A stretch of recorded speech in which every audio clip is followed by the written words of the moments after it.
Hi, welcome to Worcester Secondary. This is one of the classrooms at the high school that I work at as a counselor, and my principal has generously lent me the classroom to do some of these tapings, so I say thank you to him. Congratulations on joining these seminars. You're obviously one of the parents who cares deeply about how you're raising your child and the response of your child to your parenting actions.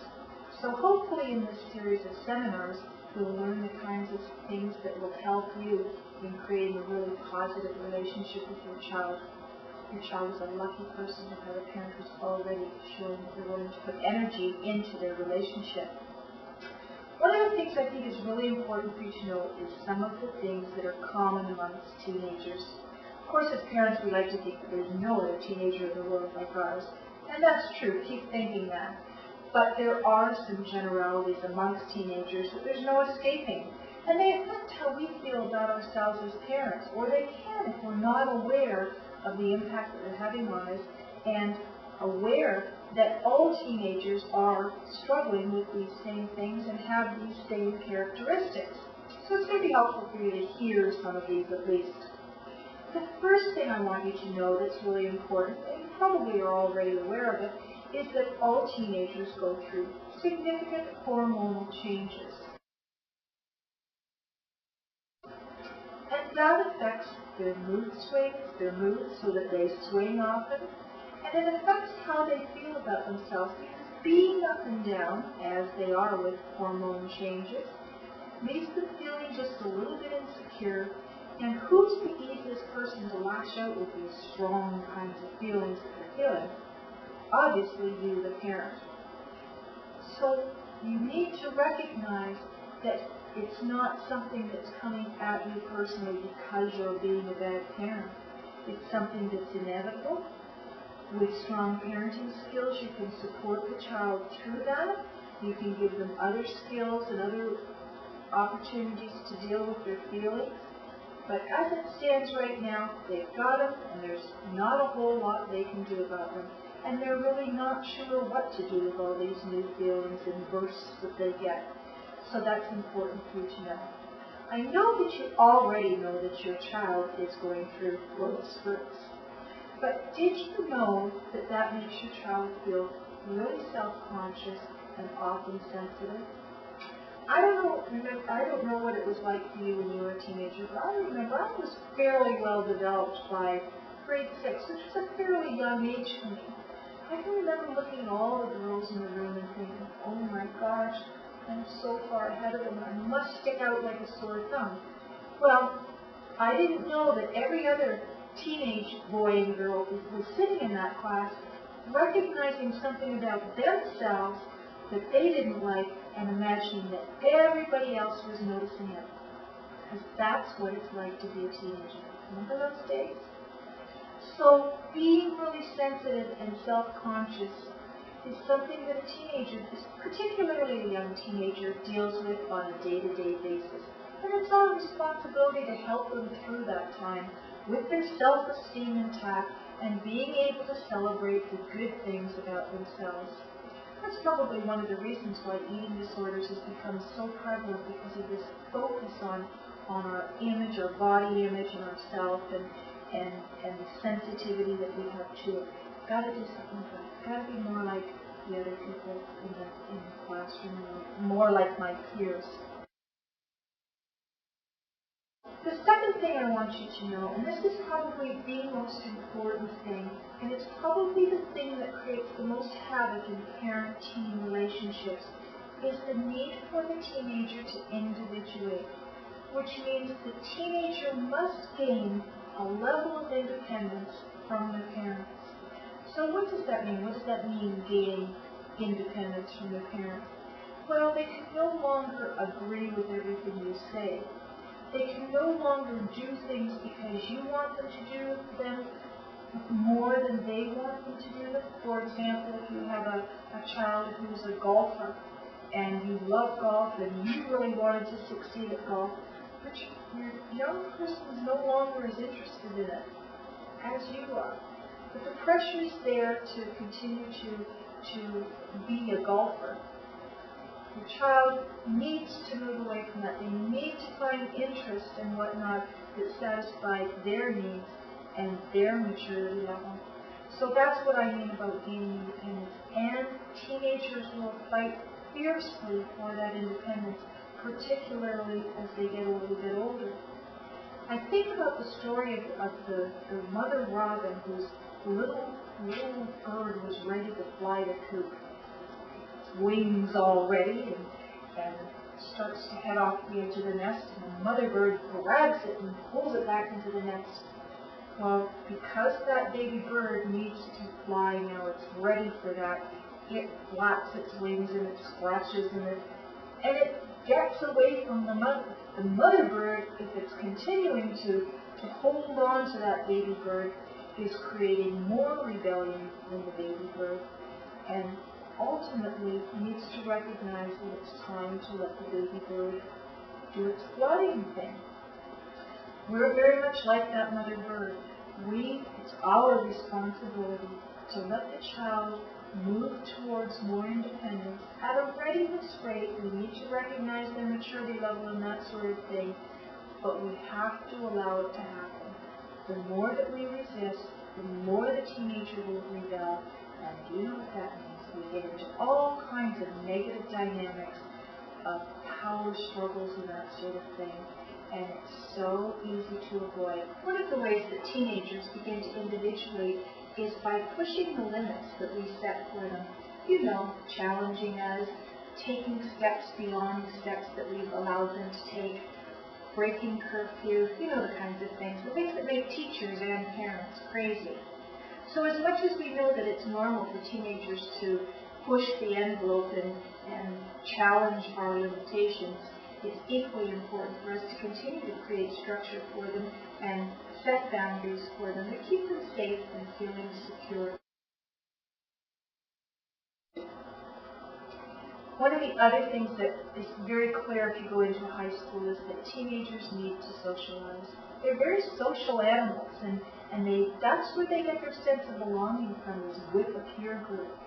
You know, it's always ironic to me that while they're trying to break away from their parents and assert some independence and make sure that they've set up their own system, they're being exactly like their peers. If you've ever seen a group of grade 13-year-old or 14-year-old girls standing in a hallway in a school, more than likely they've got the same pants on, the same shoes, if not the same brand, the same type of shoes, typically the same haircut. If they're all wearing, if one's wearing a type of nail polish, they're all wearing it. They are clones of each other, which speaks so strongly to their need to belong to a social group. So when you see your child needing to dress perhaps in a way that you don't feel good about, recognize that they have this greater need to fit in with their peer group.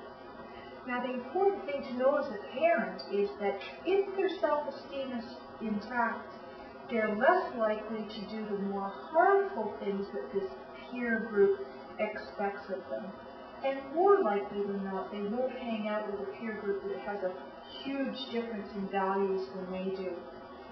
But they need to do some teenagery kind of things that are different than what a parent would expect and very much like what their peer group would expect. So if you can let them do that, if you can understand that some of these things are so important to them and don't have to be very important to us, you'll have a much better relationship with your young person.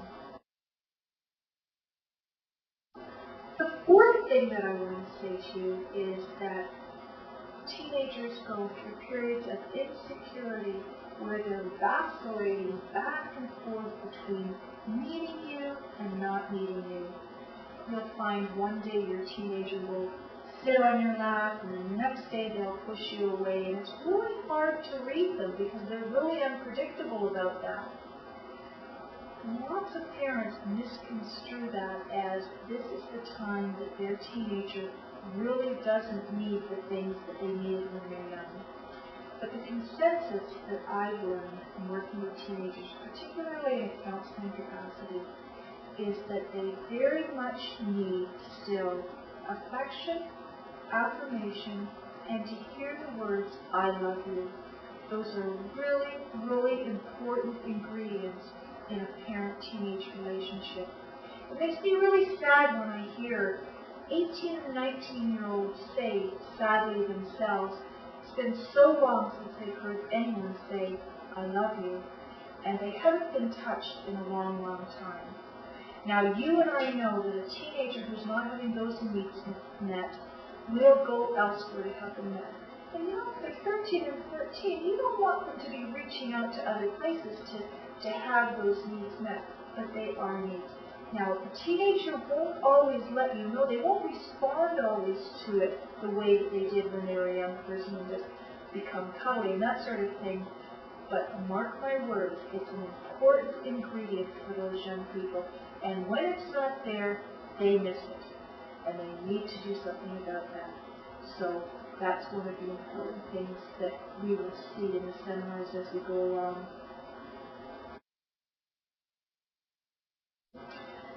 You probably remember those good old days when your little boy or little girl would comply to your wishes.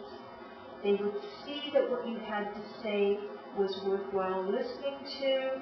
They accepted what you had to say because as young people, they saw everything in black and white. Now at the time in their life when teenagers need to assert a little bit of independence, they've been given a tool to do it. What's the tool? They are developing intellectually, which means that their brain now allows for abstract thinking, gray areas. Everything's not black and white anymore. Everything, as a matter of fact, is questionable. There's all kinds of angles that have to be investigated. And now they can make decisions based on their own common sense and level of thinking rather than just receiving as gospel the stuff that we give them. Now, for parents who are needing to be believed and accepted and everything they say taken as truth, a teenager is going to create a real problem for you. So maybe it's going to be a little bit easier for you to understand that a teenager, to become individual from you, needs to make their own decisions about certain things and needs to be able to work things out themselves so that they can create for themselves a belief structure that they can justify in their own minds. It's all part of that maturation development. The more skills that they have, the more that they're allowed to use them, the more they move towards adulthood in a healthy way. One of the things that I recognize working with teenagers, both as a teacher and as a counselor, is that they recognize hypocrisy, and they hate it. They hate social injustice, but they also hate hypocrisy. So if you're the type of parent who expects your young person to do what you say, and you're doing something physically different, you've lost the game, because teenagers see those contradictions and you lose your credibility. More often than not, a teenager is prepared to learn from what you do than from what you say. So if you're telling them not to smoke and you're smoking, obviously that's not a really credible thing. And now that they've got this gray matter, they can make sense of that and recognize the hypocrisy. So it's kind of an important time for us as parents to make sure that we practice what we preach. Because then, through our role modeling, teenagers really learn, and that's where they get a lot of their values and their behaviors from. So that's a first place to check ourselves to make sure that the message that we're delivering is the message that we really want to deliver. One of the things that we'll be dealing with a little bit later on in the seminars is that every teenager needs, like us, a sense of accomplishment and a sense of responsibility. And as parents, as astute parents, we need to figure out just how much responsibility that young person is ready for and where they can find their accomplishments.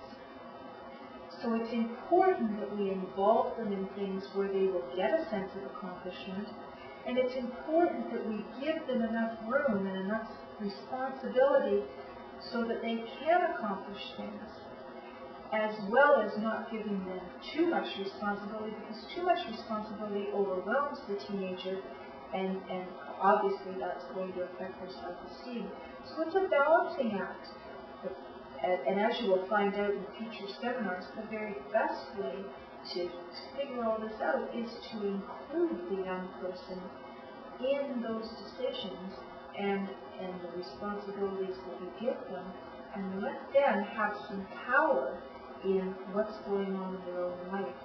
And you'll see how we do that in a really effective kind of way a little bit later on in seminars.